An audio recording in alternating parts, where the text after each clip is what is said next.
All right, we'll go ahead and get started. On behalf of RSG, I'd like to welcome everyone to our second webinar, What's Normal Anyway? Assessing the Pandemic's Long-Term Effects on Travel Behaviors. During this 1-hour session, our panelists will present trends from different COVID-19 data sources that will hint the contours of the future travel landscape. Attendees can submit questions at any time through the Q&A function in Zoom. Questions that are answered will be shared with attendees in the chat. Any questions that we don't get to throughout the session, we will answer during a Q&A session at the end. We'll also make every effort to follow up with questions we don't get to during that Q&A session. Before we begin here, we're each going to introduce ourselves. So I will start. I am Abby Rosenson. I use she, her pronouns, and I'm a senior consultant here at RSG. And we'll go to Ken next. Good afternoon. I'm Ken Joe. I'm a principal statistical survey analyst at the Metropolitan Washington Council of Governments. I oversaw our once-a-decade regional household travel survey in the Washington region and provide technical oversight and expertise on other COG travel surveys. Hi, I'm Ram Pendiala. I'm a professor at Arizona State University in the School of Sustainable Engineering and the Built Environment. I serve as the director of the school. I'm also the director of TomNet, a Tier 1 university transportation center funded by the US Department of Transportation. I work primarily in the traveler behavior modeling and travel demand forecasting domains. Thank you. Hi. I'm Johanna Smud. I'm a principal at RSG, and I've spent my career in as a travel behavior researcher and looking a lot at emerging mobility. Thank you. All right, I will wrap us up here. So my name is Joanne Lynch. I use she, her pronouns. I'm a senior consultant here at RSG. And like Abby, I focus on our travel survey research here and particularly our move projects. All right, thank you everyone. All right, before we dive into our presentations here, we're going to start with a few poll questions and we'll share the results and correct answers throughout the presentations. So you'll see those pop up on your screen here now, and you'll have about 20 seconds to answer each of these. There are 3.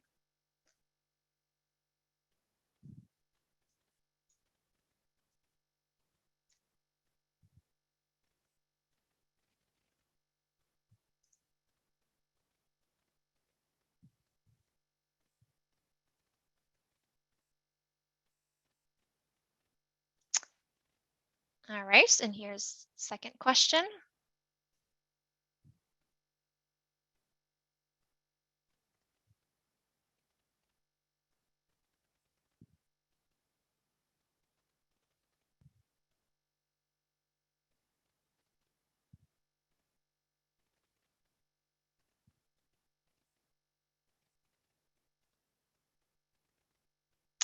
All right, and third and final question.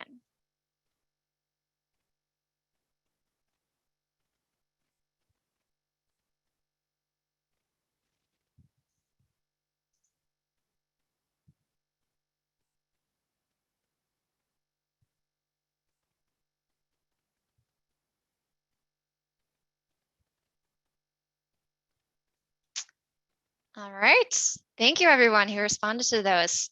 Those will come back later as we're talking here. Okay, so now we're going to jump into the first of our presentations here.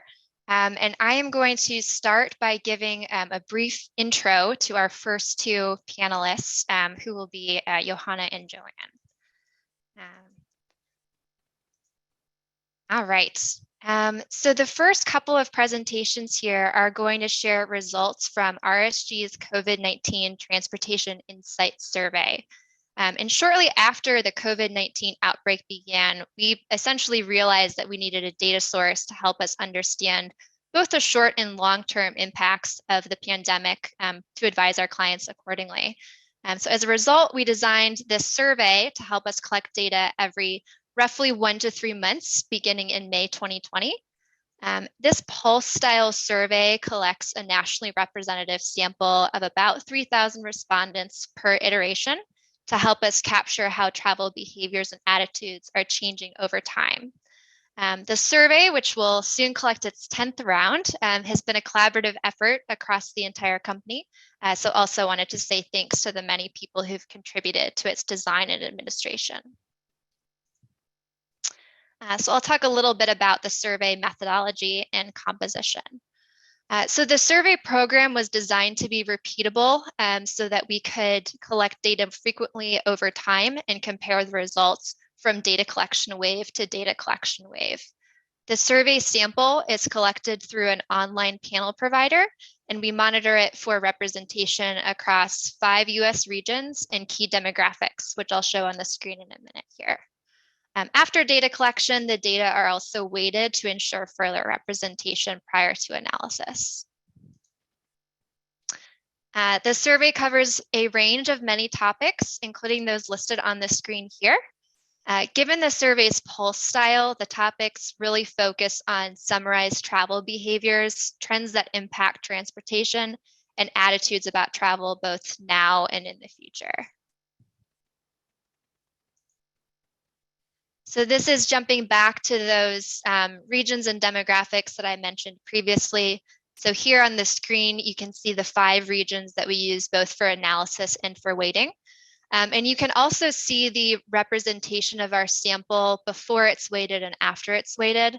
And the thing to note here is that the unweighted sample is pretty close in comparison to the weighted sample. So we feel pretty good about the representation of the underlying data.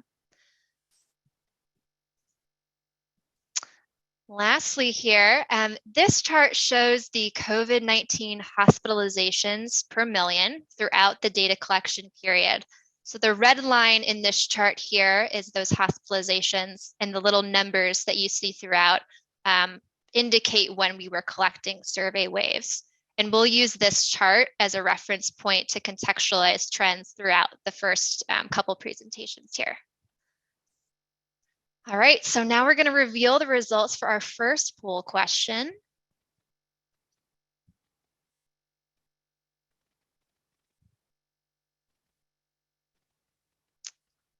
There we go. All right, the majority of you responded false, that the total number of COVID-19 hospitalizations has been the most reliable indicator of travel behavior attitudes. And we'll jump ahead. And those of you who guessed that were absolutely right on. So this chart right here shows, again, the hospitalizations throughout the survey data collection period. And it shows the percentage of respondents that answered positively to each of the 3 statements below. So first, COVID-19 is a major threat to me. COVID-19 is a major threat to my household. And COVID-19 is a major threat to the US. And the interesting thing to see here is that we do not see the same peaks and valleys in those attitudes as we see in the actual hospitalizations throughout. Also of note, people tend to think that it is a bigger threat to the US as a whole than it is to themselves, which can also be interesting. And with that, I'm going to turn it over to our first panelist to go into the detail a little bit further. So Johanna, over to you. Okay, thank you, Abby. So I'm going to talk about medical appointment alternatives and trends regarding that. So in February of 2020, the CDC issued guidance advising the use of telehealth in areas affected by COVID-19, which certainly influenced the use of telehealth. Obviously, virtual care existed before the COVID-19 pandemic, but on a much different scale than its use after March of 2020. For instance, according to McKinsey, about 2% of all pre-COVID insurance claims are for telehealth appointments, compared to a spike of 32% in April 2020. RSG's COVID survey started tracking virtual medical appointments in May of 2020, see the middle line graph here. And you see a high of 28% of May of 2020. That high soon stabilized to about 20%. And that use of attending appointments virtually stayed steady, even as in-person visits have increased over the COVID period. Next slide. Oh, poll question.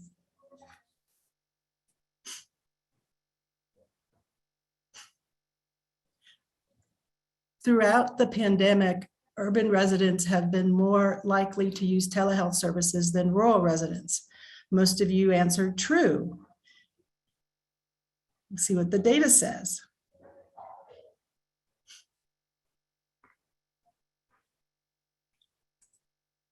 So studies of telehealth use pre-COVID, such as those by the US Department of Agriculture and the CDC, found that rural residents use telehealth services less frequently than urban residents. And our COVID survey data shows the same pattern. So those of you who answered true, you were correct.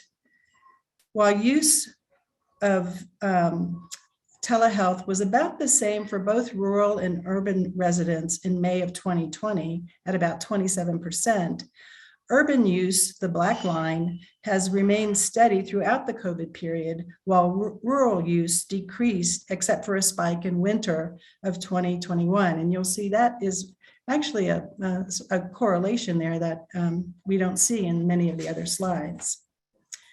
Children are definitely a key driver of telehealth use. If you look at the bottom two line graphs, households with children, the black line graph, are more likely to use telehealth services. Households with and without children are equally likely to attend in-person appointments. Next, I'm going to switch to another topic of looking at trip substitution trends, looking at grocery shopping alternatives.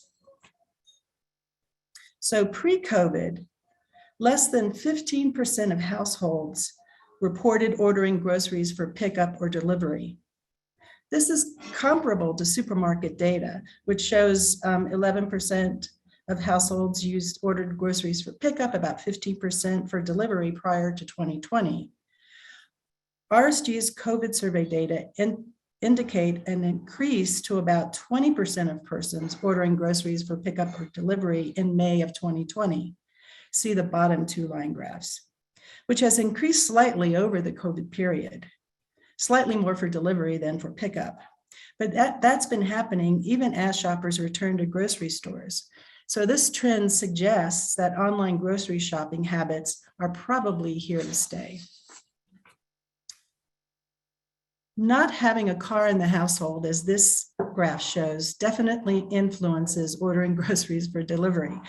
See the top black line, significant differences with ordering groceries online between zero vehicle households and households with vehicles. Not really surprising, the data show that more affluent households took advantage of online grocery delivery to avoid traveling to grocery stores at the start of COVID to a greater degree than lower income persons. Look at this top blue line here. And they continued to do so throughout the COVID period.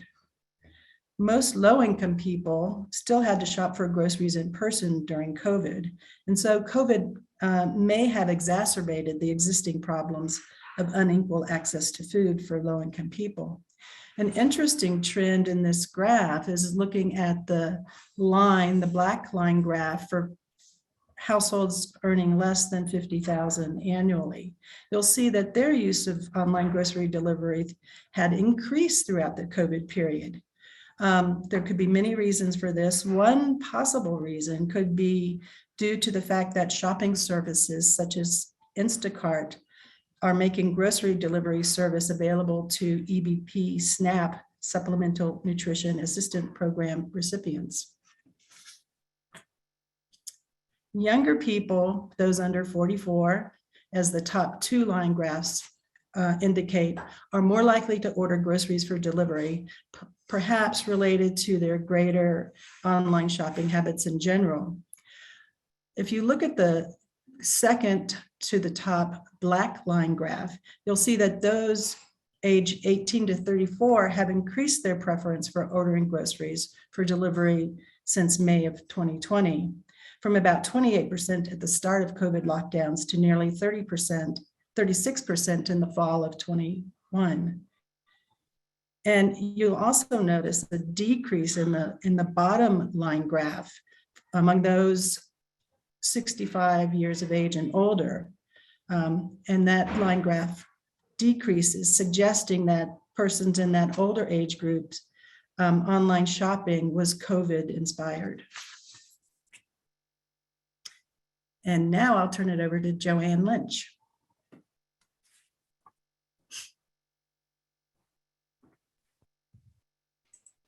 Thanks, Johanna.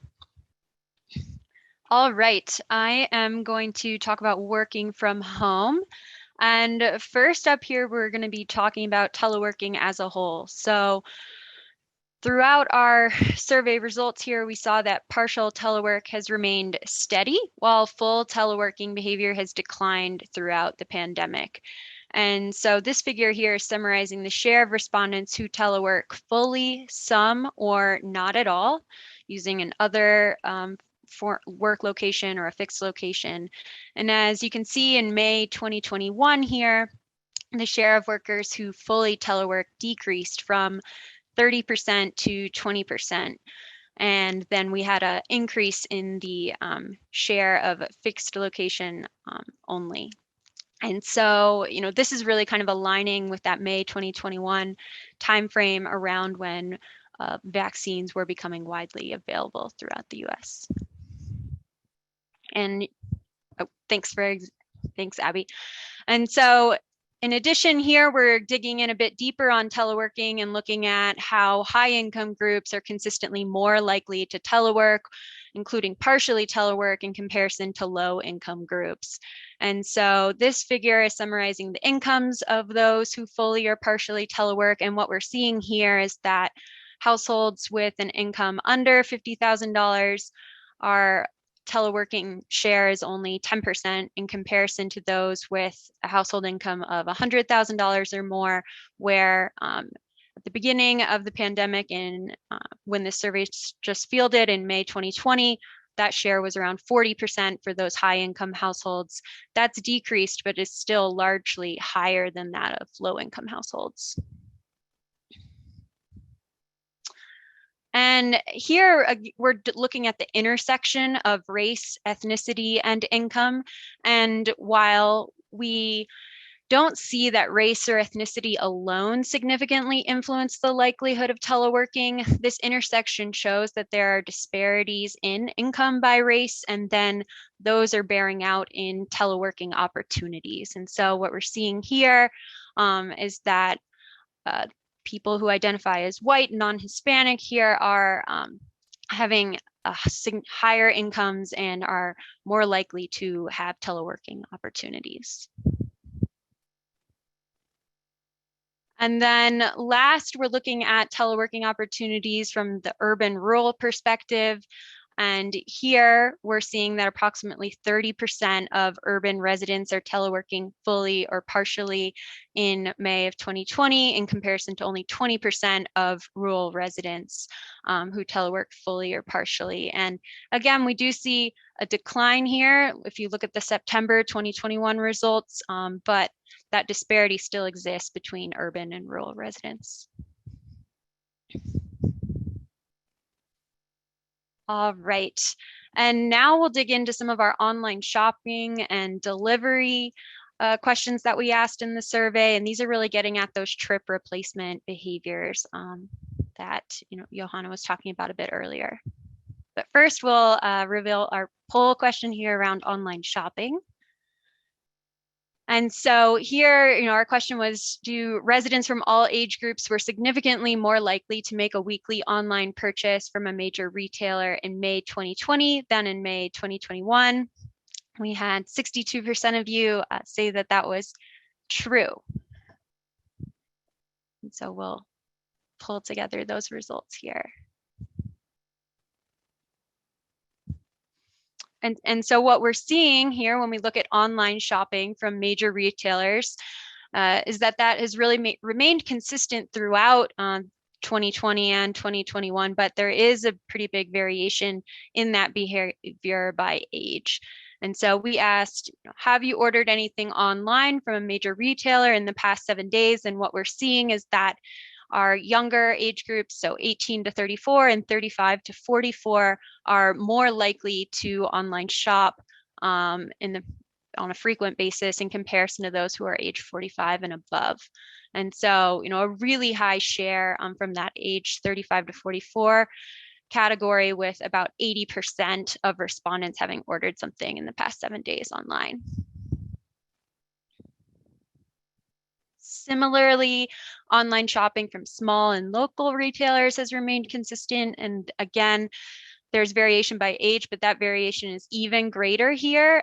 We're still seeing our younger age groups being more likely to shop online, but our highest age category here, so those who are age 65 and above, that's really held steady between 10 and 20% throughout 2020 and 2021. So this is lower scale than major retailers. And again, that gap and disparity based on age is greater here for smaller retailers.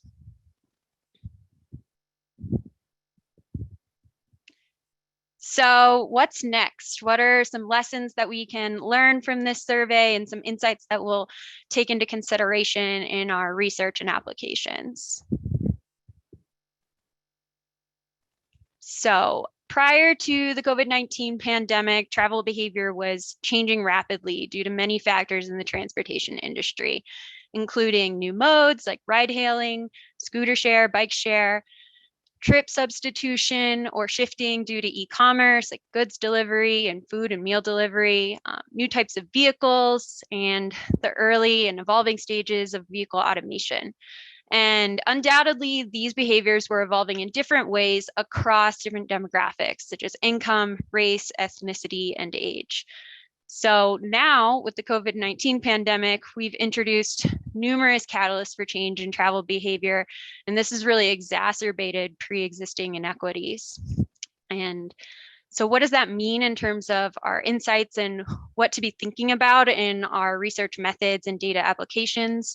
Now that the COVID pandemic has introduced these catalysts for change, we're not waiting for a new normal anymore. Today, we're moving towards recurrent data programs that are flexible and nimble and can adapt to current trends.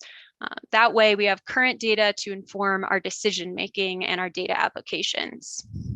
And while COVID-19 is becoming endemic in society and trends over the last year are remaining stable, we still need to continue evolving our methods as the transportation industry continues to rapidly evolve and understand that larger context of where we were even prior to the pandemic.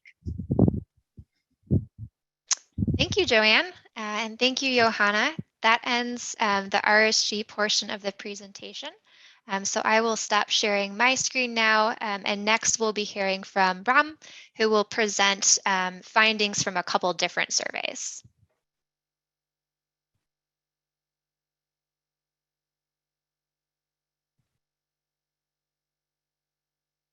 And Ram, I think you are on mute. Unmute, yes. There we go. I should know that by now. So thank you so much for having me as part of this panel. Certainly a privilege and an honor to be with this esteemed group. And I should be sharing my screen. If anything seems amiss, please let me know. So again, from Arizona State University in sunny Phoenix area of Arizona. This presentation comes to you about what's normal anyway. So that's certainly a question on everybody's mind. And so with that, I do want to start off acknowledging the fantastic COVID Future Survey team. So this is a great team. We've gotten some funding from National Science Foundation and from the University Transportation Center that I lead to do this amazing panel survey to really track what's going on with travel and activity behaviors over the course of the pandemic. I do want to acknowledge at least the faculty investigators, Deborah Salin, who was here at ASU, Matthew Conway, who's now a faculty member at University of North Carolina, Chapel Hill, all of the glorious team members at University of Illinois, Chicago. This is a collaboration with faculty investigators Sybil Diribble and Kuros Mohammedian, all familiar names. But really, all credit goes to the team, the amazing group of students, many of whom are listed here. For this presentation, I want to particularly acknowledge the help of Irfan Batoor, my PhD student, who helped with a lot of the analysis, and Dr. Steve Polzin. Steve Polzin is now a part-time research professor with Arizona State University, and I characterize him as a walking encyclopedia of all things travel behavior and transportation data, and often inspires a lot of the analysis that we try to do. So with that, I want to say three messages or three themes that I want to hit. So here's the first theme, the equity challenge. And I take this from the American Time Use Survey, which is actually a goldmine of data because this is conducted by the US Census Bureau for the Bureau of Labor Statistics in the United States every year since 2003. And individuals 15 plus complete a 24-hour time use diary for the previous day, for just the previous 24-hour period. Very detailed data about activities and demographics. Here's a graphic showing our daily time use patterns. It captures both out-of-home as well as in-home activities and time use in a very detailed way.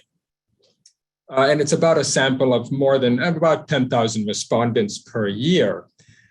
So we took 2017, 2019, and 2020. The 2021 data is not yet available, but we took these 3 years and isolated April through November respondents in each of these years to kind of cut away the holidays. And 2020, of course, the pandemic started in March, perhaps. That's when a lot of the effects were being felt. So we isolated April to November in each of these 3 years to facilitate an apples to apples comparison across the 3 years. I'm just going to give you a flavor. We have, of course, hundreds of slides on this. But if you look at, say, workers and look at folks who report only in-home work the previous day, that is, they did not pursue any work activity outside home, then look at those who did report out-of-home work, and then those who reported no work at all. So these are actual workers, but reported absolutely no work.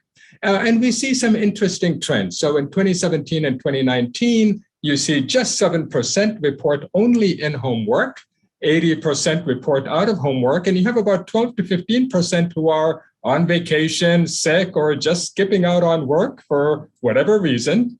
And you can see the big jump in in-home work only for 2020. So that jumped to 29%. And so you often hear this 30% number about in-home work, at least in 2020. But what I do want to point out is that there's actually close to 60% that actually went to work the previous day, even in 2020, which was kind of the thick of the pandemic year. And so, while we tend to talk a lot about and focus on the telecommuters, the 29%, I do want us to also think about and pay attention to the 60% who had to go to work or went to work, and what are the transportation, systems that we need to be putting in place to ensure that this large segment of population and working population is able to get to work appropriately and easily. There's also these equity considerations. So if you look at gender, you notice the gender disparity in in-home work. And if you look at the time use pattern, which the American Time Use Survey allows you to do, you can actually see women were taking on more of the child care responsibilities at home, raising an equity consideration where women are trying to juggle work, but also a greater share of the child care responsibilities and obligations. And again, what systems can we put in place to try and address that disparity?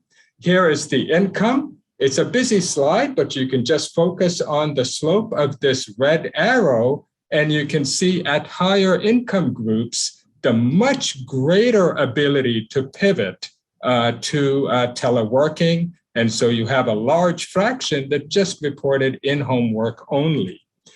This is education, and you see the same kind of transition in going from lower education levels to higher education levels, a much steeper, pivot to full in-home work for those on the higher education spectrum.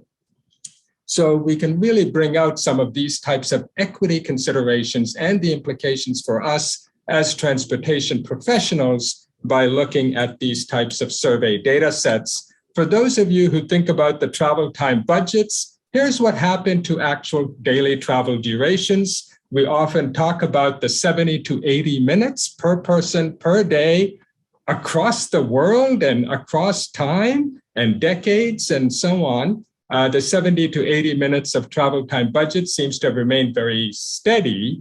Well, the pandemic has finally shaken that. And you can see across the board, worker, non-worker, weekday, weekend, we've actually seen a drop in travel time expenditure to about 40, 55 minutes or so. So that is an interesting, switch in time use from out of home to in home. Again, the time use survey allows you to look at those trade-offs that have happened. The second challenge is the measurement challenge. What are we measuring and how are we measuring the aspects that are of importance to transportation planning and policy? So here's just a recap of the American Time Use Survey. We just look at what people reported the previous day and are trying to infer the level of teleworking based on that analysis. And we see this 29%. This is full-time workers, by the way. So this should be percent of full-time workers reporting in-home, out-of-home versus no work at all, either in-home or out-of-home. But there's lots of other surveys that also provide this data. So here's the current population survey in the United States that added new questions about teleworking. And here's how their question is worded.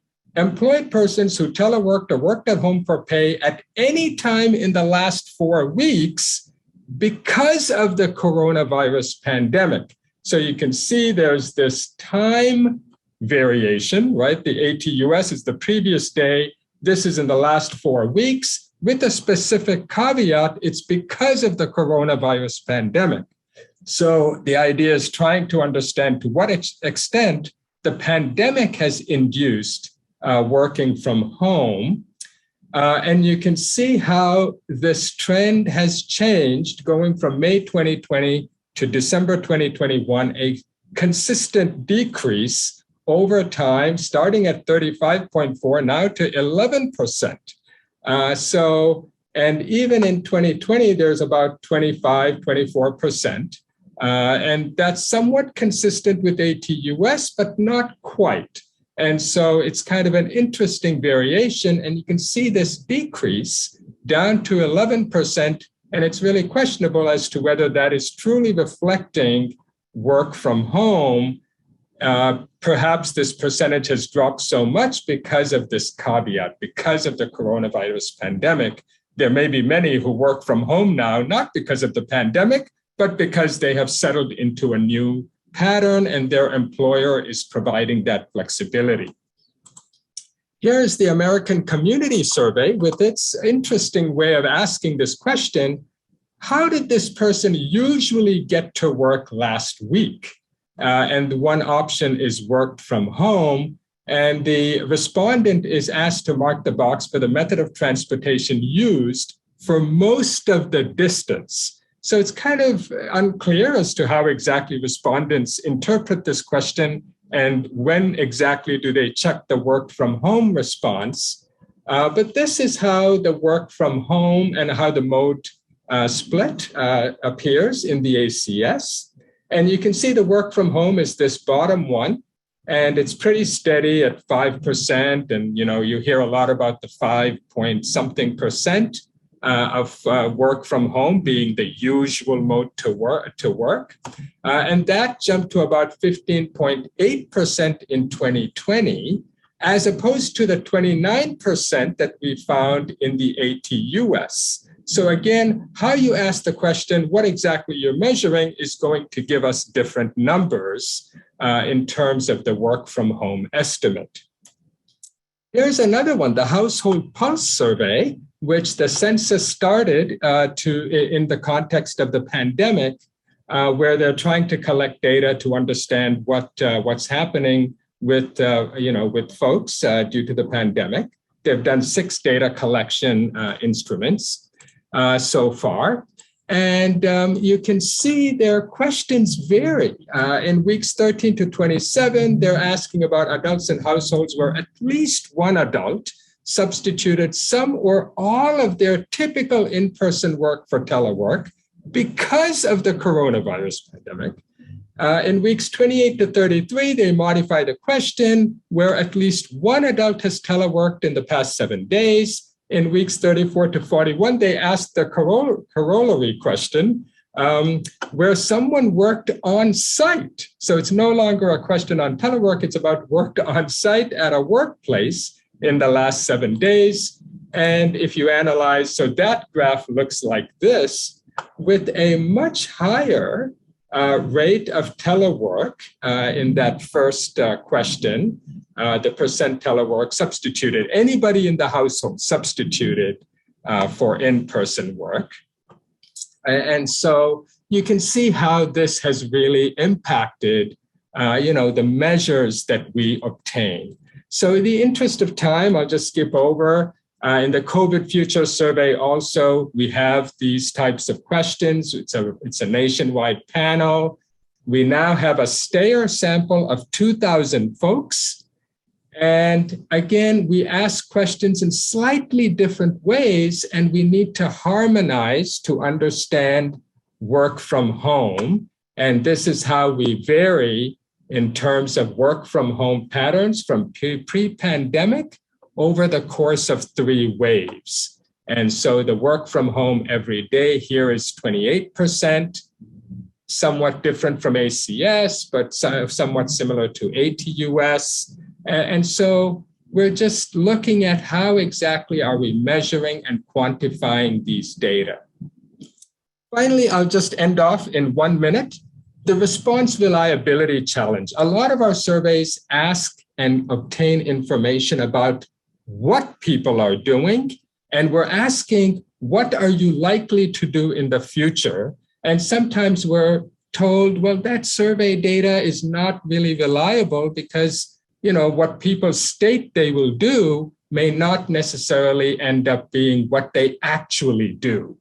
And therefore, with all survey designs, I highly recommend you ask probing questions. And that's what we've done in the COVID Future Survey, asking lots of probing questions about the reasons, the why you are doing certain things and why you feel in the future you're expecting to do whatever you state you're going to do. So you can see here the reasons for changes in work from home, reasons for changes in post-pandemic air travel, both leisure personal versus business.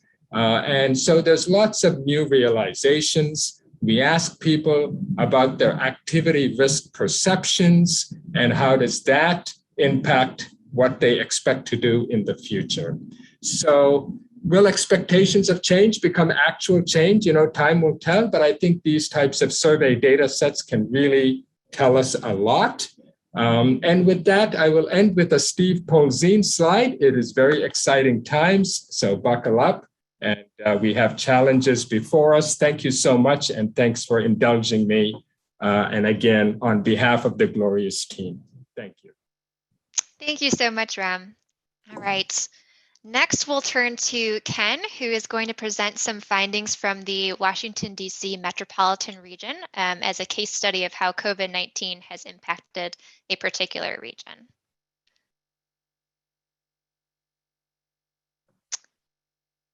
All right, and Ken, we can see your screen.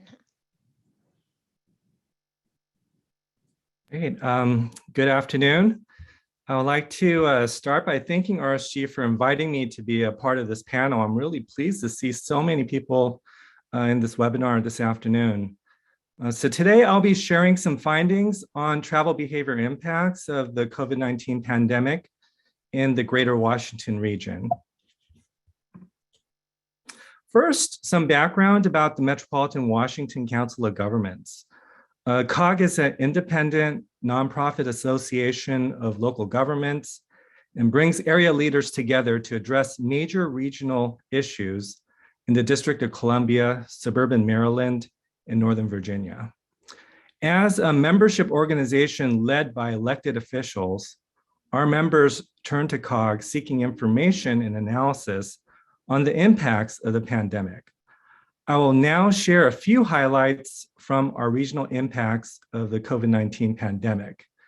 These slides are part of a larger project curated by Tim Canan and developed by a team of cross-disciplinary staff, including Martha Kyle, Andrew Meese, and Eric Randall.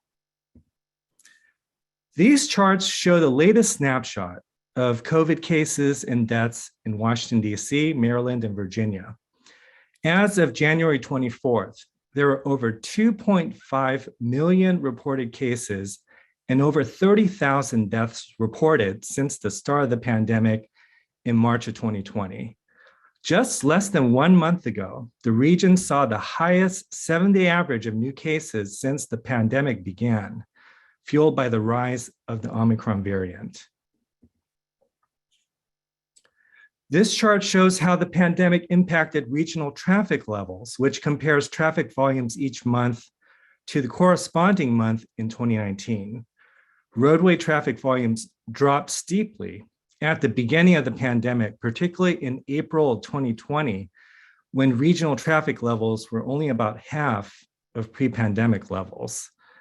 However, traffic volumes gradually recovered since then, and regional traffic levels have rebounded to over 95% of 2019 levels in November 2021. The impact of the pandemic on regional traffic was also captured by roadway speeds on our region's interstate highways. In March of 2020, roadway speeds for autos and trucks increased up to free flow and remained so for a few months. While roadway speeds in the morning peak tapered off slightly, since the start of the pandemic, roadway speeds during the PM peak have dropped closer to pre-pandemic levels. These trends suggest that there isn't the same demand during the morning rush anymore, indicating that more people are shifting their morning commute times. The pandemic also had a significant impact on our region's transit ridership. This chart shows the trends on Metro Rail and Metro Bus ridership over the past year, which shows a gradual recovery since the start of 2021. However, Metro Rail ridership still lags far behind, with only 1/3 of the ridership from 2019 levels. Ridership on Metro Bus has recovered more than Metro Rail, with ridership 83% of 2019 levels. The decline in transit ridership is a reflection of both reduced demand and reduced capacity, especially for Metro Rail, which experienced significant service cuts since last October.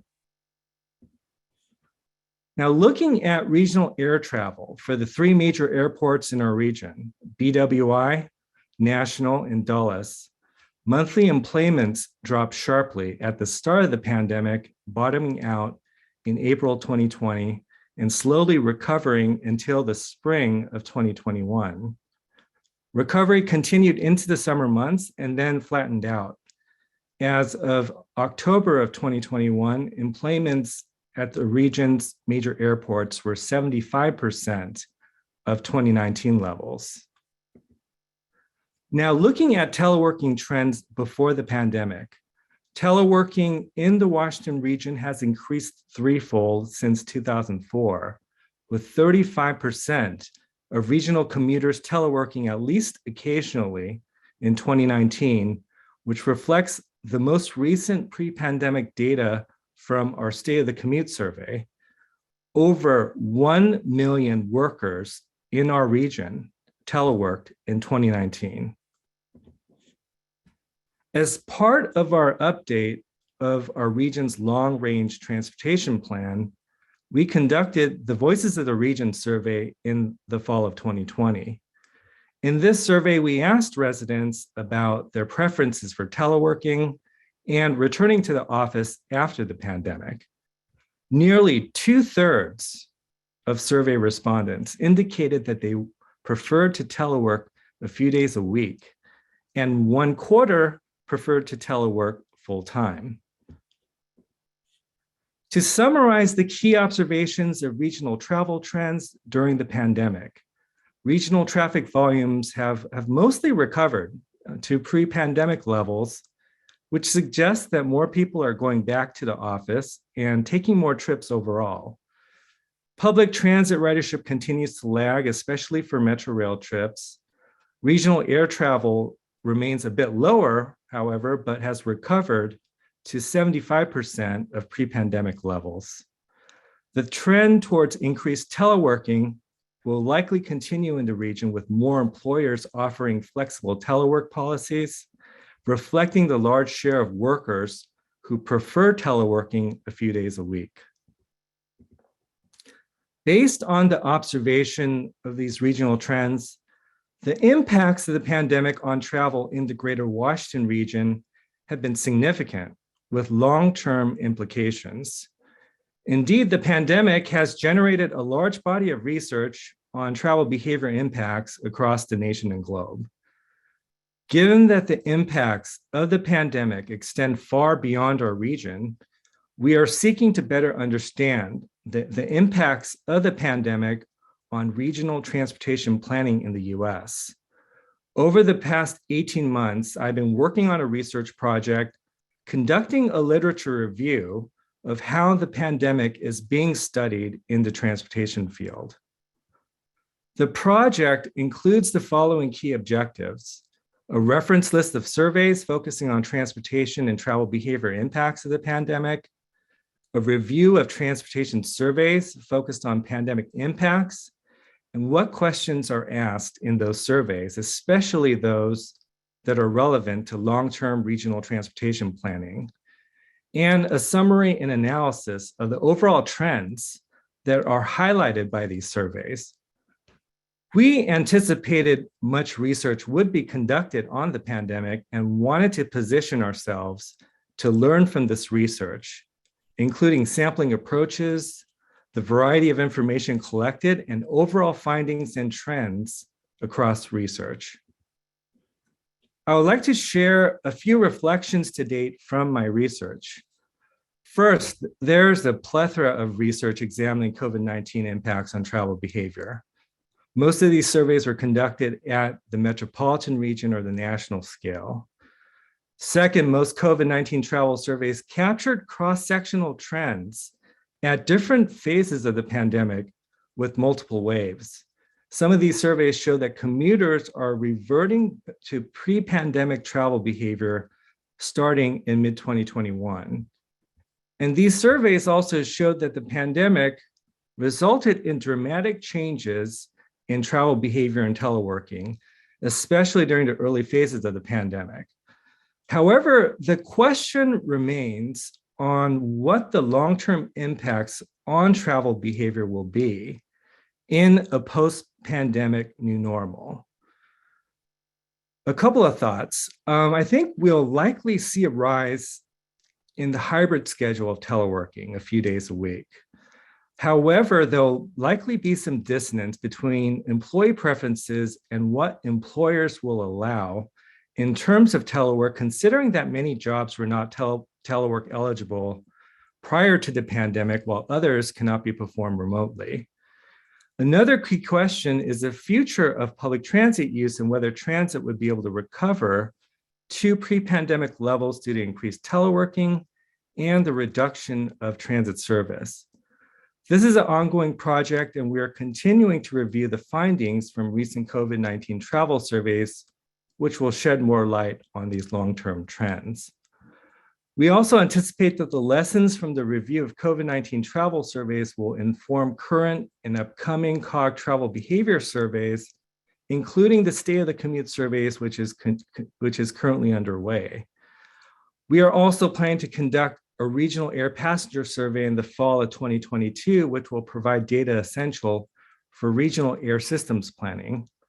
Finally, following the release of our once-a-decade regional travel survey, which provides a baseline of pre-pandemic travel patterns, we will begin the scoping for a new normal sub-regional household travel survey this spring. So, to conclude, although we may or may not be post-pandemic by the end of 2022, these surveys will inform us about longer-term impacts from the pandemic on travel behavior in our region. Thank you very much.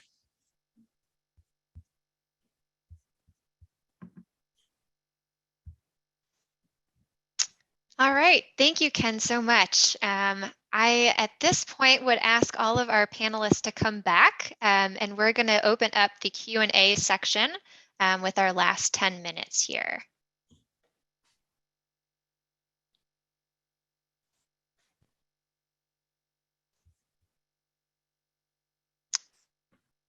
All right, and I'm going to start reading our first question here from the Q&A. Ram's point about futures. Yes. Somebody Ram, needs can you hear me? give me video permission. I think somebody took away my. Oh, there we go. There we go. Thank you. All right, now we've got everyone. All right, this question can be posed of anyone, though Ram, it was from your presentation. So Ram's point about future stated preference being realized in future revealed preference data is a good one. Yet this may be the best we can do. There's going to be a real crisis in long-term forecasting in trying to generate forecasts, specifically trip and tour rates and mode choice from current conditions in current surveys, which would probably be too pessimistic. The alternative is going back to pre-COVID surveys, which might be too optimistic.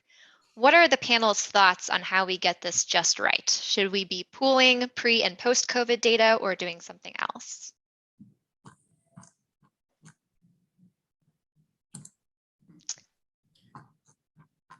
That was a long question. I'm trying to look for the question. Okay, I found it.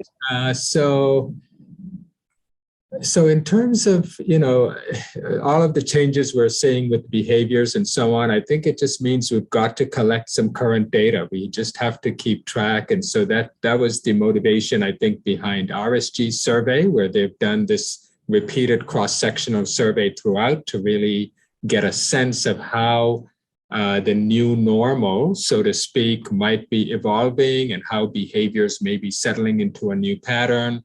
The same with our panel survey, where we're trying to get folks to tell us how they feel that they will settle into a new pattern of behavior post-pandemic. And by asking them this question over multiple waves, we're hoping to get a greater degree of certainty in terms of their response and what we might be able to expect in the future. So, that's what we have to work with. But I do think that both, these national surveys and those types of census data sets, coupled with more frequent survey data collection, is probably our best bet when trying to calibrate travel forecasting models for the future. Thanks, Ram. Did anyone else want to add on to that before we go to our next question? Okay. Then Ken, this next one is for you. It is a specific one here. In your presentation, what % reduction of work trip commuters on Metro Rail does the data suggest for long range planning?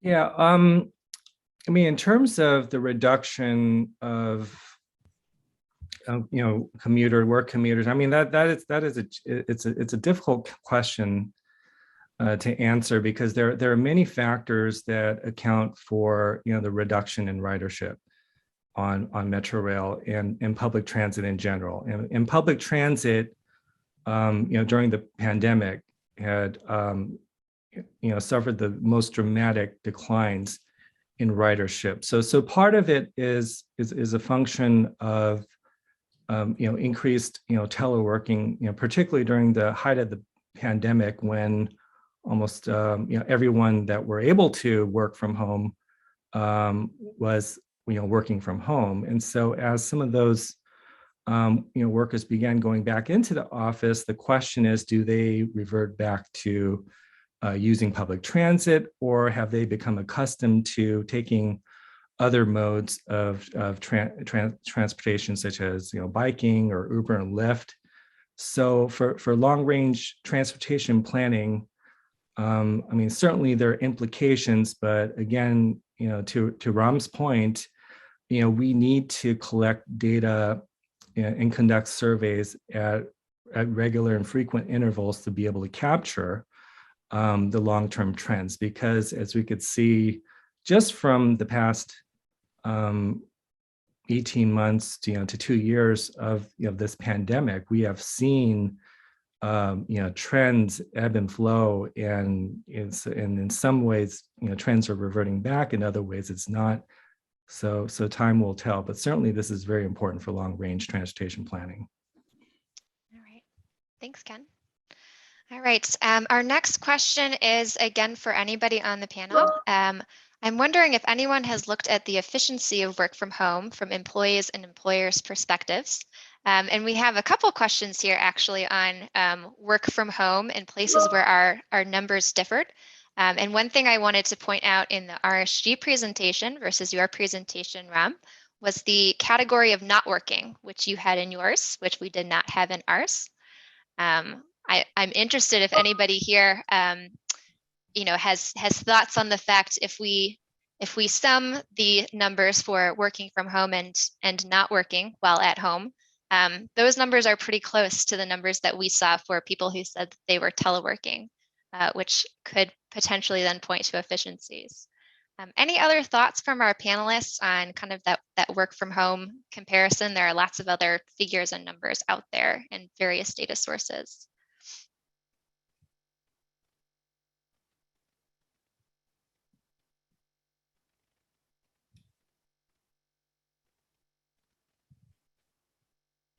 And Ram, I might jump to you on that not working category from your presentation, since that's an interesting one. Yeah, so, I think with the work from home, and, I think Professor Pat Marktarian has often put it best, and I think partly I wanted to hit that theme because this is something she has mentioned often, is, how exactly do you define and measure work from home? So even trying to get a good baseline estimate of work from home, let alone an estimate during the pandemic, has certainly been quite challenging. You can see even the ACS question about work from home. The wording of the question is somewhat, it's really difficult to say how respondents interpret and answer that question. So, but in our COVID future survey, we tried to get at that in a very detailed way. We asked people whether the employer is providing them the option to begin with. And then if they do have the option, to what extent and with what frequency are they actually participating in teleworking? And so the graph, one of the graphs that I showed, but I just skipped over in the interest of time very quickly, actually has those different options. So if we just read some of those options. So it's cannot work from home. So cannot work from home means either your job is not telecommutable or your employer simply doesn't give you that option, even if your job is telecommutable. The other is can work from home. So you can telecommute, but choose not to do so. And that's about 13% pre-pandemic. And we find actually now in wave 3, which was fall of 2021, very recently, that's back to 13%. This looks like that 13% who could telecommute but choose not to do so, they're back at work.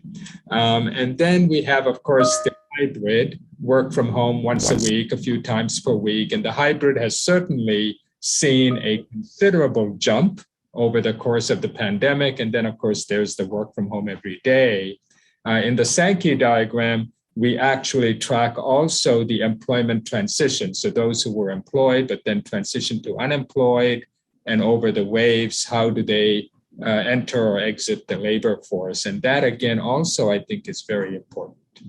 Yeah, thank you, Ram. Well, I wish we could answer more questions here. There are so many good questions in the chat. If we didn't answer your question, we will do our best to follow up with you in the coming days here. So I think we're at time now. So again, just want to thank all of our panelists and attendees for your time today. We'll share a recorded copy of today's webinar with everyone who registered. Note that attendees are also going to see a feedback survey pop up on your screen after the webinar ends here, and in your email inboxes tomorrow. And we encourage you to take a moment to fill that out if you're able. And with that, thank you on behalf of RSG and our panelists. Enjoy the rest of your day.